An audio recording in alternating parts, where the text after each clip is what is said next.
Because we're celebrating MTSU's 100th anniversary this year, and next month's program will be totally dedicated to that milestone, we thought we'd dedicate this month's program to what MTSU's 100 years have been all about: a passion for teaching and a love of learning.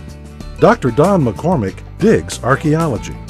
The MTSU Assistant Professor of History travels to distant lands because of her passion for archaeology. More specifically, her intense interest in a royal tomb from the 13th dynasty located in Egypt. Tell us about Dawn McCormick. Tell us about yourself.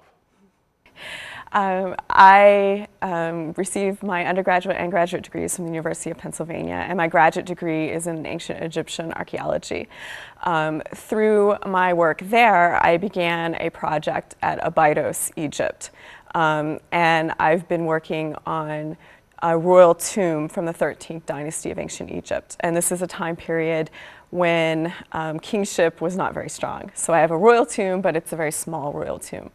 And so that's where we're working. And I've been at MTSU since 2008. The royal tomb from the 13th dynasty, can you tell us a little bit about that? Those of us who aren't real history buffs, what does that mean?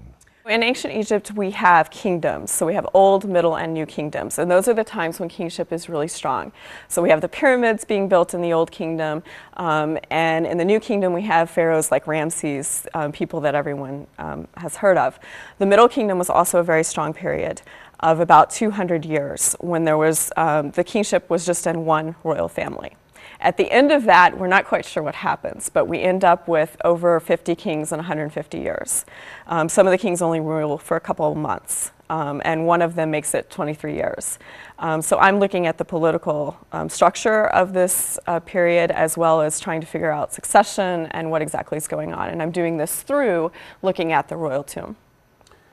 Did you go over with any fear and trepidation? Did you run into any problems while you were there? We didn't run into any problems at all. And the Egyptian people were telling us, we had this revolution and it's about us. It's not about foreigners. And we want foreigners to come. We want them to see our country, of course, and support the economy.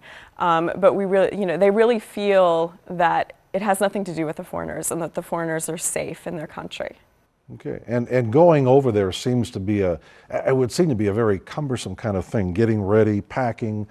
How do you do that? When do you start preparing to go over? It takes over a year to get the funding together, to get all our paperwork done with the Egyptian government, and all of these sorts of things. So it takes over a year to plan this sort of project. And the funding, where does that come from? I got a grant from the AEF, which is the Antiquities Endowment Fund, through the American Research Center in Egypt, which is actually funded by USAID. And then I also had some matching funds from MTSU. You took students with you. How did that all happen? How do you select students to go with you? And I know some of your students have graduated now and are going on for further study, but how does that process work?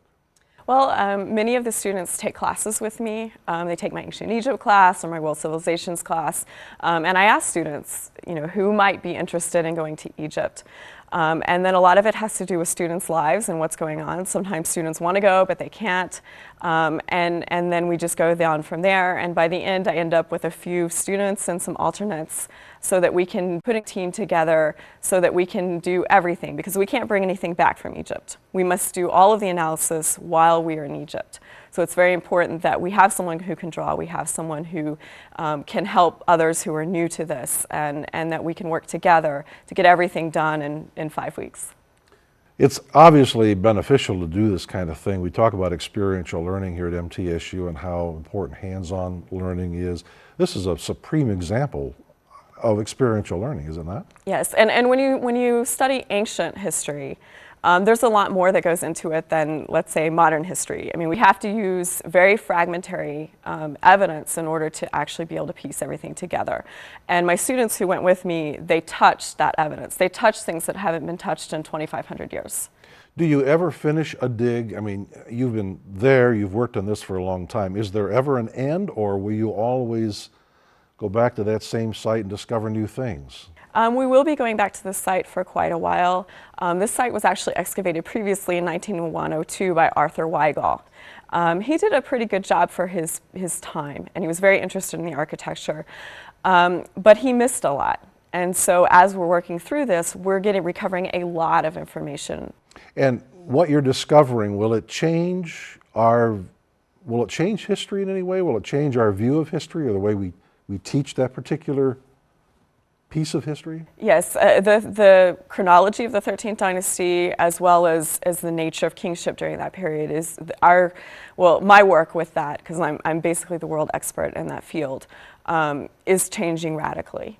And is that basically because there's just not a lot known about those particular kingdoms, and so people just kind of jumped over that? Yeah, there isn't a lot known. You have to take a lot of time. You have to look at all the evidence very carefully over and over again. And also, the monuments are not fabulous.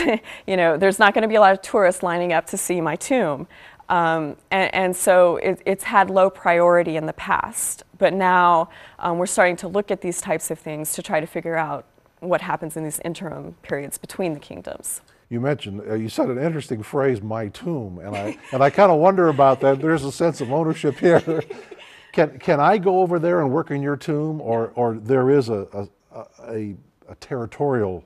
My advisor in graduate school is Dr. Joseph Wegner of the University of Pennsylvania, and he has this concession. So he has the right to excavate in a certain area of Abydos. And then he has given me the rights to excavate the tomb that we're working with, which is called S9, and also S10, which is another royal tomb. And I know that you may not be able to talk about specifics too much. Can you talk about anything at all that you've put your hands on or that you've discovered? Or? Well, we are re-excavating the tomb, and we have found a lot of errors in the original plan of the tomb. And also the original excavator, Weigel, who I mentioned before, he mentions a staircase, for example. So this season we actually uncovered that staircase and found it to be much different than I had imagined.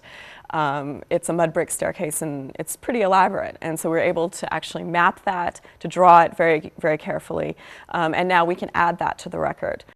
And I know that you really do want to impress and make an impression with that point, that the students are a very important cog in this wheel, and you wouldn't have had as much fun, or it wouldn't have been as meaningful experience had you been by yourself and not taken students, I wouldn't imagine. No, and I couldn't do it without them. I mean, they're very important for their experience, for their work, and also, I want students to touch history. I want students to experience international travel and talk to people who are very different than maybe people in Middle Tennessee.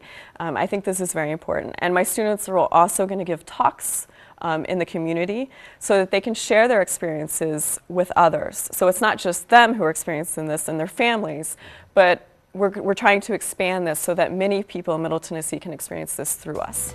Dr. McCormick says she hopes to return to Egypt in 2 years.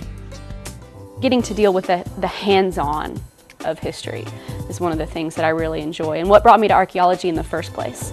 I wanted to touch history.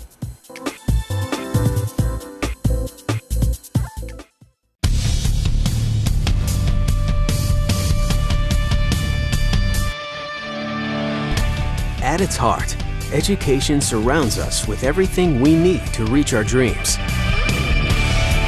It puts us in the middle of a host of opportunities. One university puts you in the middle of everything. Middle Tennessee State University, Tennessee's best. Desde Middle Tennessee State University, le damos la bienvenida a nuestra serie sobre las oportunidades para una educación superior en Tennessee. Hola, me llamo Chrissy y fui estudiante en MTSU. Estudié el periodismo y español como asignaturas principales. Me gusta MTSU porque aprendí mucho y mis profesores fueron muy serviciales. Hay muchas clases para elegir ofrecidas en diferentes horarios. Por eso pude trabajar tiempo completo y asistir a la universidad a la misma vez. Fue mucho trabajo, pero valió la pena. Me gradué en mayo y mi educación mejorará mis oportunidades para obtener un trabajo mejor. Por mi educación tengo más opciones de trabajo. Recomiendo que todos asistan a una universidad para lograr sus sueños. Financiado por Title I of the Carl D. Perkins Career and Technical Education Act of 2006.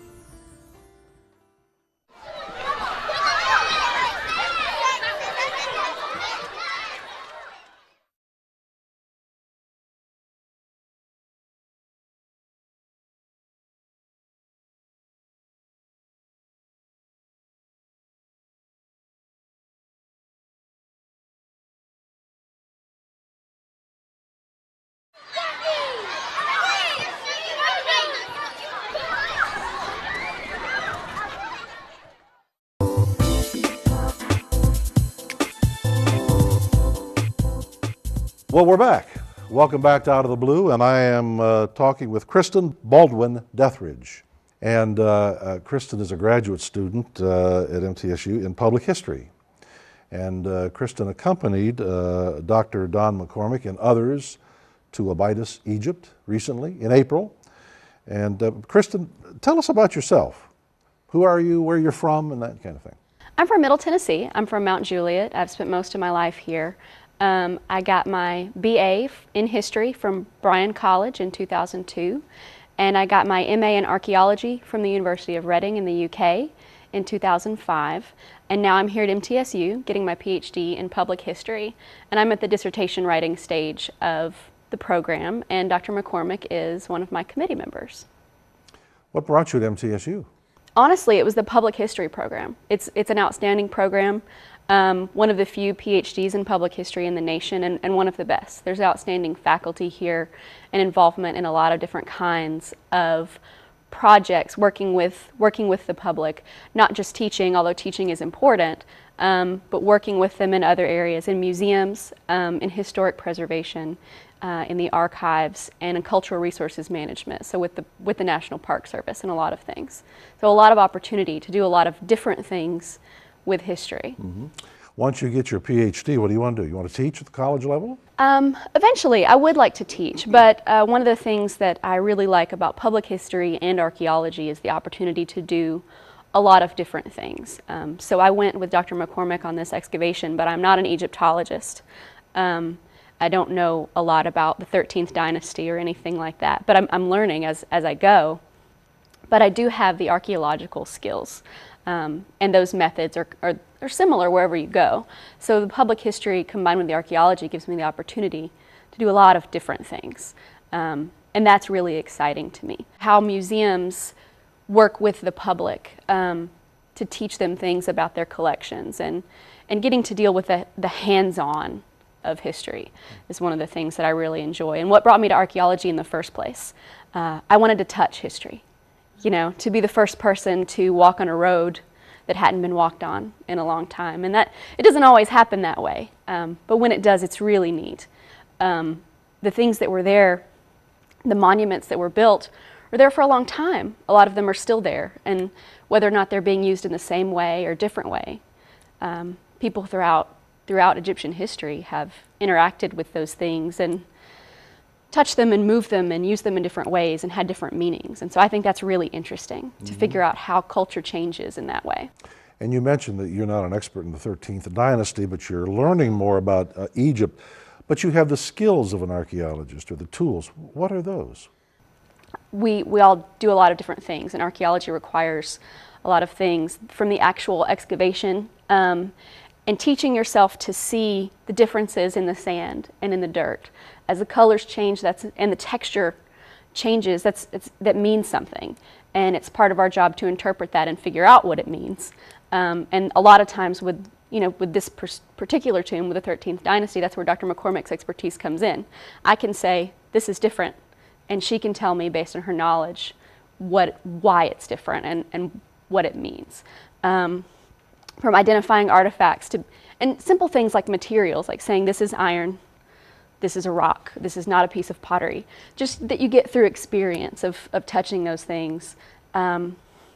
We take extensive notes in the field on what we're finding, and you learn how to describe it, how to describe what you're seeing, so that you get the most complete record that's possible. Because once we've excavated it, it becomes a pile of spoil, a pile of dirt and sand and things that we've discarded, and it can't be excavated again. Someone can go back through the spoil, but those changes in colors and textures in the dirt are gone. So we have to describe it the best way that we can. Dr. McCormick is asking questions of this material, but someone else might come along in 50 years and want to look at it again and be asking different questions. So we want to leave the most complete record possible.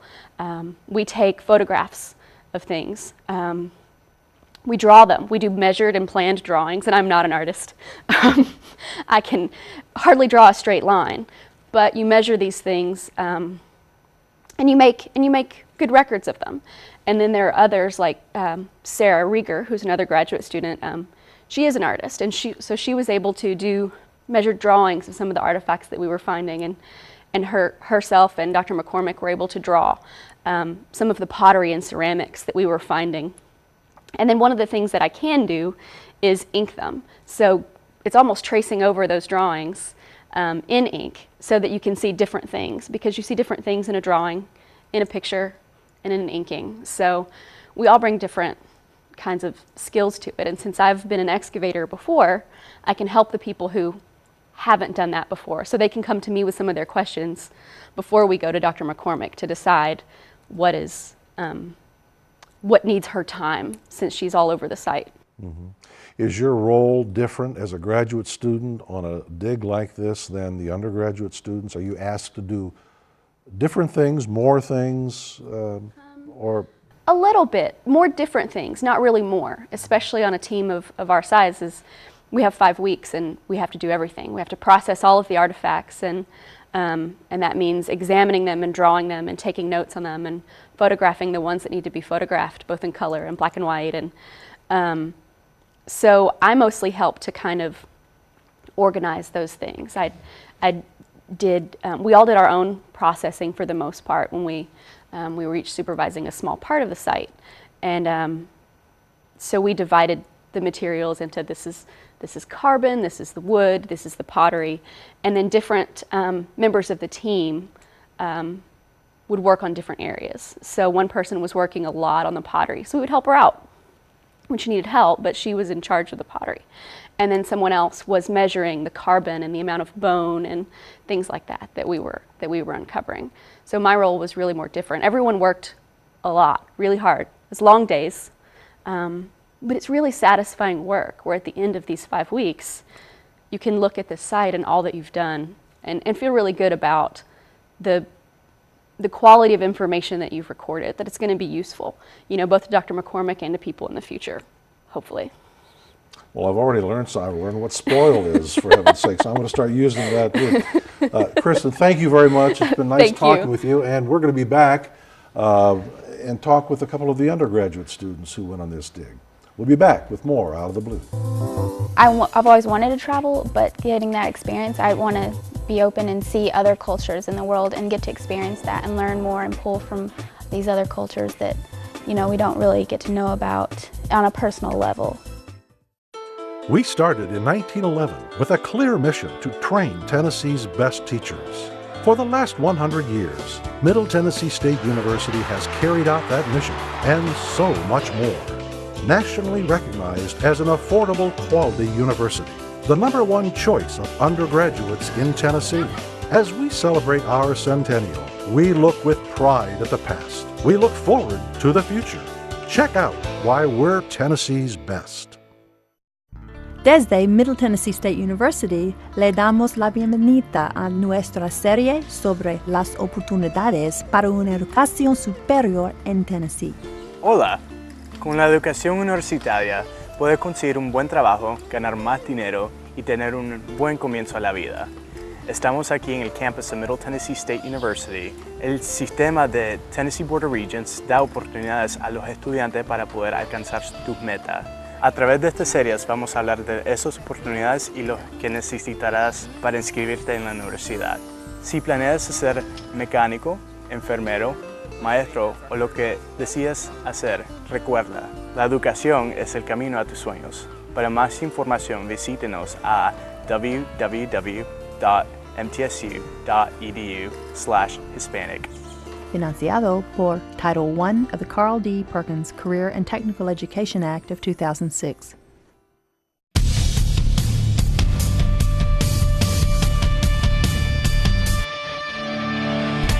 At its heart, education surrounds us with everything we need to reach our dreams. It puts us in the middle of a host of opportunities. One university puts you in the middle of everything. Middle Tennessee State University, Tennessee's best.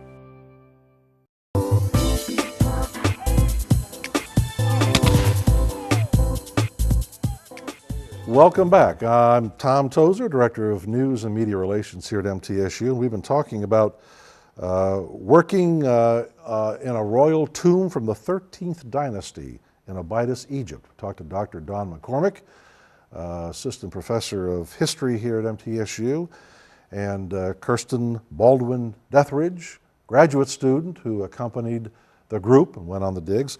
I have with me a couple of students who are just recent graduates who went on that trip as well. We're going to talk to them. We have Carrie Lorgan and Alex Collins. Welcome. You both graduated this past May. All right. Carrie, you have a BS in anthropology and a BA in history, and Alex, you have a BA in history.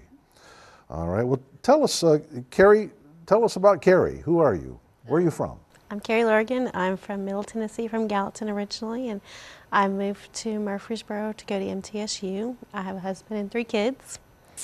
I started MTSU to be a history teacher. I took archaeology as a minor, and I've never wanted to do anything else. All right, well, 3 kids. So no wonder you ran off to Egypt. I figured that was probably a welcome relief for you, right? So you're a busy lady. Busy.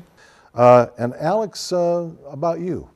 I'm from Middle Tennessee, Lewisburg specifically, which probably no one's heard of. But I actually went to University of Memphis when I first started college and couldn't figure out what I wanted to do. So I went to Columbia State and got my associates, and then I came to MTSU and decided to do history.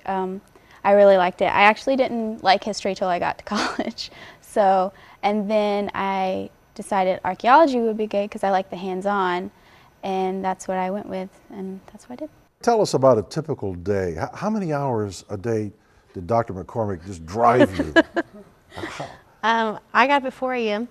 because I talked to my husband before we left. So we had to be on our truck at 5 a.m. and we rode out to the site, and we worked from 5 a.m. till 9. We had breakfast at 9, and then from 9:30 till about 12:30, and about 12:30 we'd wrap everything up to go back to our house at 1, and then after we got back to the house, we would have lunch at 2, but then we would have to process all of our artifacts that we had found for the day, and then each of us had specific jobs. I would measure all of the carbon and bone and wood so that we could make a distribution for the site, and then everyone else would do their jobs too. So we would usually finish around 5 or 6. 5 days a week, pretty much? 6. Did you have 6 days a week? 6 days a week. What did you do in your off time when you weren't finding things and processing things? What did you do when you had some free time? We went to the SEPT temple for a couple hours one Friday, and then in the middle of the dig we left Thursday afternoon to go to Luxor, and we spent all day Friday in Luxor and came back. So we were exhausted the next day, but it was wonderful. What's the most fascinating thing, Alex, that you recall from your experience? Probably the neatest thing was being able to go into the Great Pyramid. That's like one of the things everyone wants to do, But the overall experience of being able to work in Egypt, you see that all the time on TV, and it's like one of those things like, oh my gosh, they're in Egypt working, and I was actually one of those people, so it was kind of fascinating to be that person. How has this experience changed you? I love archaeology, and it's all I wanted to do. So after this experience, it's helping me to focus on which area of archaeology that I want to do, specifically in Egyptology. But it's just shown me how much more that I love archaeology. It's the one area that I really want to focus on. Alex, how about you? It made me, I've always wanted to travel, but getting that experience, I want to be open and see other cultures in the world and get to experience that and learn more and pull from these other cultures that, we don't really get to know about on a personal level, So that's what I enjoyed from it, and I pulled from it. So traveling like that opens up I would think opens up your mind to the fact that it's a very huge world out there, and that we are a piece of it, but a very small piece of a very huge world. And probably you have a greater appreciation for other cultures and for other people and that sort of thing? Oh, yeah. I love to travel, and everywhere you go, their culture is, even if they're a lot like us, like in France, but their culture is different, and it is amazing to see the differences and the similarities in culture, and it's just amazing to see how different people act and how they think. And what about the language barrier? Did you have problems communicating, or was there a lot of sign language? Or? It's very strange, because one of the workmen who I worked with closely we would have these conversations, but probably no one else could understand what we were talking about because he would speak and I would speak, but we'd have our own little sign language that we made up to understand each other, and he would teach me words and I would teach him words. So it becomes a very personal communication that you develop when you have that kind of language barrier. Mm-hmm. It would be hard to imagine that you could appreciate history and archaeology by getting it all in a classroom.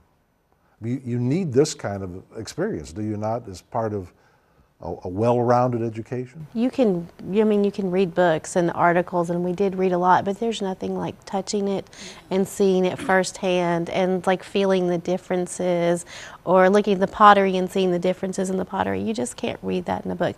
You have to actually physically do it. And in 10 years, Alex, what do you want to do? Where do you want to be? Oh, geez. I really 5 years? 3.5? hopefully know what I want to do with the rest of my life. Be in grad school somewhere. It's wide open, right? It's wide open. Well, that's probably a great way to be. Yeah. So many opportunities. Yeah. Carrie, you're busy. You've got things to do. You've got a family. I'm busy, but I want a doctorate in ancient archaeology. Very good. Hopefully Egyptology. Thank you both. Thank you. Alex Collins graduated this past May with a bachelor's degree in history, and Carrie Lorrigan graduated with bachelor's degrees in history and anthropology.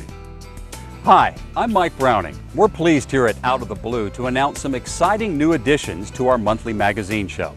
It begins next month with a special edition of Out of the Blue featuring the celebration of MTSU Centennial, a look back at 100 years of Middle Tennessee State University.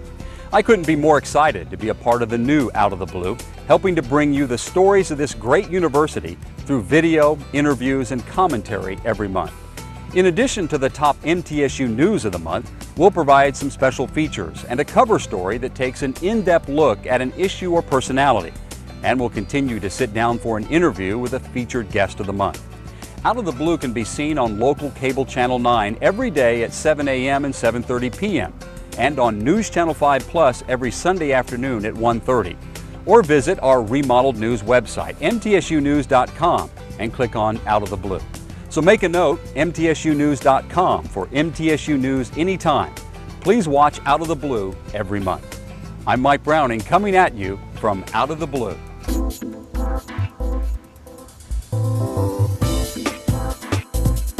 Join us in celebrating 100 years of MTSU history. Check out the Centennial Timeline at mtsu.edu/centennial.